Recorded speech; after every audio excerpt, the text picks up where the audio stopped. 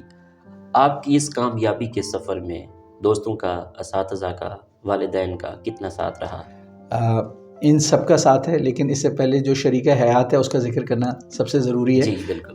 کہ میری جو کچھ میں کر پایا ہوں ایفرٹس، اس میں جو میری شریک حیات ہیں ان کا انتہائی کلیدی رول رہا ہے. انہوں نے ہمیشہ مجھے مورلی سپورٹ کیا ہے، میٹیریلی سپورٹ کیا ہے، اور مجھے ہمیشہ کنسول کیا ہے، گائیڈ کیا ہے، ہیلپ کیا ہے. تو میں سمجھتا ہوں بہت بڑا ان کا رول ہے. والدین کی دعاؤں کا بھی رول ہے، والدین کی سپورٹ کا بھی رول ہے. میں اپنی ابتدائی زندگی کے علاوہ ایون میری پی ایچ ڈی میں جو میرے والد صاحب نے میری مالی معاونت کی، اس کے بغیر میں اپنی پی ایچ ڈی مکمل نہ کر سکتا. تو میرے والدین نے میری تمام تر زندگی میں مجھے ہیلپ اور فیسیلیٹیٹ کیا ہے، اور ان کی دعائیں میرے شامل حال ہیں. تو میں سمجھتا ہوں کہ والدین اور شریک حیات ان کا پرائمری رول ہے. لیکن میں چونکہ اپنے کام میں بہت زیادہ مصروف ہوتا ہوں تو میرے دوستوں کا سرکل لمیٹڈ ہے. البتہ میں یہ محسوس کرتا ہوں کہ رشتہ دار اور دوست یہ بڑے قیمتی اثاثہ ہوتے ہیں، اور یہ بھی اسی طرح جیسے آپ کے والدین یا شریک حیات آپ کو ایک مورل سپورٹ دیتے ہیں، جو دوستوں کا نیٹ ورک ہے اس کو بھی انسان ڈیپینڈ کر سکتا ہے کہ وہ آپ کو موٹیویٹ، انکریج کرے اور سپورٹ دے. لیکن میری اپنی ذاتی اس میں میرے دوست ہیں، میرے کلاس فیلوز ہیں، ان سے مل کے خوشی ہوتی ہے. لیکن پروفیشنل لائف کے جو چیلنجز ہیں ان کی وجہ سے میں زیادہ ٹائم ان کو نہیں دے پاتا. میں یعنی کم ملنے والا ہوں. میں زیادہ میری مصروفیات سرکاری ہوتی ہیں، ذاتی مصروفیات بہت لمیٹڈ ہے میری. ڈاکٹر صاحب، engineer Mian Baligh ur Rehman, governor Punjab, chancellor Islamia university of Bahawalpur کی لیڈرشپ کو کس طرح دیکھتے ہیں؟ میں سمجھتا ہوں کہ ان کی جو لیڈرشپ ہے وہ بالکل ایک صحیح وقت پہ جو پنجاب ہے اس کو میسر آئی ہے، اور خاص طور پہ یونیورسٹیز کے حوالے سے ان جیسا ہائیلی ایجوکیٹڈ چانسلر پنجاب کی تاریخ میں پہلی دفعہ آیا ہے. انہوں نے دنیا کی ایک بہترین جامعہ ہے یونیورسٹی آف پینسلوینیا، اس سے نہ صرف انجینئرنگ کی high quality electrical engineering degree کی ہے، بلکہ جو اس کا بزنس اسکول ہے جو دنیا میں بہترین مانا جاتا ہے، اس سے انہوں نے MBA کیا. تو میں سمجھتا ہوں کہ ہمیں ایک ایسے چانسلر میسر ہیں جو اعلیٰ تعلیم کو ہائی کوالٹی پہ ایکسپیرینس کر چکے ہیں، اور ان کا وہ پلس ان کا جو زندگی کا اوور آل ایکسپیرینس ہے، پولیٹیکل اور بزنس ایکسپیرینس، دونوں کو لے کے اس ہائی کوالٹی ایجوکیشن اور ورلڈ کا جو ایکسپوجر ہے وہ یہی چاہتے ہیں کہ جو جامعات ہیں پنجاب کی، پہلے وہ فیڈرل میں تھے، HEC کو بھی کنٹرول کر چکے ہیں، تو نیشنل لیول پہ بھی ان کی یہ خواہش ہے. لیکن چونکہ پنجاب میں بحیثیت چانسلر ان کا ایک قانونی اور آئینی کردار ہے، تو وہ بہت زیادہ کوشاں ہیں، بہت زیادہ موٹیویٹ، انکریج کرتے ہیں کہ یونیورسٹیز اور وائس چانسلرز اپنی یونیورسٹیز کو انٹرنیشنل سٹینڈرڈز کے مطابق ڈیولپ کریں اور کنٹریبیوٹ کریں ہائر ایجوکیشن جو پالیسی میکنگ کے لیے اور سوشو اکنامک چینج کے لیے جو کنٹریبیوشن کر سکتی ہے. تو میں یہ سمجھتا ہوں کہ وہ وائس چانسلرز کو امپاور کر رہے ہیں، وہ وائس چانسلرز کو پرسنل لیول پہ بھی موٹیویٹ کر رہے ہیں، اور جو ایک سپورٹ چاہیے ان کا دفتر وہ سپورٹ فراہم کر رہا ہے. تو میں ان کی لیڈرشپ کو بہت ہی قیمتی اور ویلیوبل سمجھتا ہوں، اور میں سمجھتا ہوں وہ انتہائی سوٹیبل آدمی ہیں چانسلر کے رول کے لیے.